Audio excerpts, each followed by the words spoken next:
Welcome back to Echo Report, bringing you the latest news from around the world. For centuries, the idea of a canal through Nicaragua was a persistent dream, one that outlasted empires and tycoons. The Panama Canal became the world's main trade artery, but the Nicaraguan vision never fully died. In 2025, that vision is back, revived by President Daniel Ortega and his government, who have made the canal a national priority. This time, the project isn't in the hands of a lone billionaire, but backed by the Chinese state and its industrial giants. Laureano Ortega Murillo, the president's son, is leading the charge, forging deals with China Communications Construction Company and other state-backed behemoths. Engineers are now on the ground, redrawing maps and conducting new feasibility studies. The diggers haven't started yet, but the gears are turning.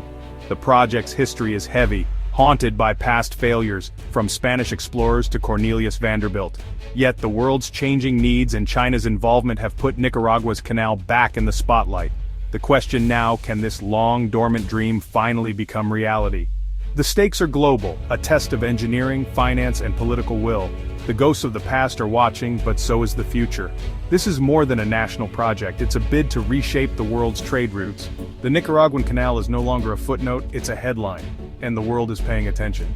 The Panama Canal, once the unchallenged link between oceans, is now under strain from drought and overuse. Ship traffic has dropped, delays have soared, and the world's supply chains are feeling the pressure. Enter the Nicaragua Canal, a proposed super corridor for the world's largest ships, promising faster, cheaper routes for global trade. It could move goods from Asia to the U.S. East Coast and Europe more efficiently, offering a vital backup if Panama falters. But competition is fierce. Panama is upgrading, and Mexico's interoceanic corridor, a new rail dry canal, is already moving containers across the continent. The Nicaraguan route is longer and more expensive to build, so it must offer clear advantages: lower tolls, bigger ships, or unmatched reliability. The economics are daunting, and the region may not support three major trade corridors. Still, if Nicaragua succeeds, it could redraw the map of global shipping. If it fails, it will be a costly lesson in ambition. The world's trade arteries are shifting, and Nicaragua wants to be at the heart of the new network. The stakes: billions in revenue, and a new place in the global order. The gamble is on. Only time will tell if it pays off. Building a canal across Nicaragua is a colossal challenge. Hundreds of kilometers, billions of cubic meters of earth, and a $50 billion price tag. Nicaragua can't fund this alone. That's where China steps in. For Beijing, the canal is a strategic move, fitting perfectly into its Belt and Road initiative. It's not just about trade, it's about influence, giving China a direct route into America's backyard and a potential naval passage outside U.S. control. Experts doubt the canal will ever pay for itself, but for China, profit isn't the only goal. The real prize is geopolitical leverage, a foothold in the Western Hemisphere. Unlike the failed private attempt a decade ago, this project has state backing, deep pockets, and proven mega-project expertise.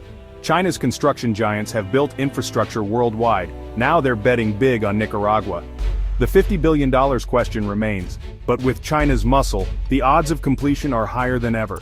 This is about power, not just profit. The canal's path cuts through some of Central America's most sensitive ecosystems: rainforests, wetlands, and indigenous lands. The greatest risk: Lake Nicaragua, the region's largest freshwater reservoir and lifeline for millions. Dredging a deep channel could contaminate the water, threaten unique wildlife, and devastate fishing communities. The environmental fallout could be irreversible, poisoning the lake and destroying livelihoods. Up to 120,000 people, farmers, fishers, indigenous families, could be displaced, losing homes and ancestral lands. Past canal laws allowed land seizures with little compensation. Fears of forced displacement remain. Protests continue, as communities fight to protect their world from destruction. The government sees prosperity, locals see loss. Without real consultation and protection, Nicaragua risks gaining a canal but losing its soul. The trade-off is brutal: national ambition versus local survival. The world is watching, demanding answers. Can Nicaragua build its future without destroying its past? Central America has long been America's backyard, guarded by the Monroe Doctrine and anchored by the Panama Canal. Now, China's arrival, with billions in investment and state-owned firms, challenges U.S. dominance like never before. A Chinese-built canal isn't just economic, it's a geopolitical statement. Washington sees a threat, a rival route for global trade, and a possible base for Chinese naval power. The U.S. is pushing back, securing pledges from Panama, warning allies and ramping up diplomatic pressure. For Nicaragua, the Chinese alliance is a high-stakes gamble investment and protection, but deeper isolation from the West. Ortega's government, already at odds with Washington, is betting on China and the BRICS alliance for its future. But this risks turning Nicaragua into a pawn in a superpower rivalry. The canal is now a fault line in the global order, a place where China's ambitions and America's anxieties collide. The era of unchallenged U.S. dominance is fading, a multipolar world is emerging. China is shaping Latin America's future, from lithium mines to mega canals. The Nicaragua Canal is more than a waterway, it's a symbol of shifting power. The stakes are global, and the competition is just beginning. The world is watching this new flashpoint. The Nicaragua Canal stands at a crossroads, promise and peril in equal measure. For Nicaragua, it could mean jobs, growth, and a place on the world stage. But the risks are massive: debt, environmental disaster, and social upheaval. A single mistake could poison Lake Nicaragua and devastate communities. The project could become a monument to ambition, or a cautionary tale of overreach.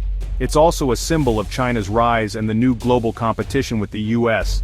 The outcome will ripple across trade, diplomacy, and power balances worldwide. Success demands financial, environmental, and social responsibility. The world is watching to see if Nicaragua can turn this dream into a triumph, or a tragedy. The story is just beginning.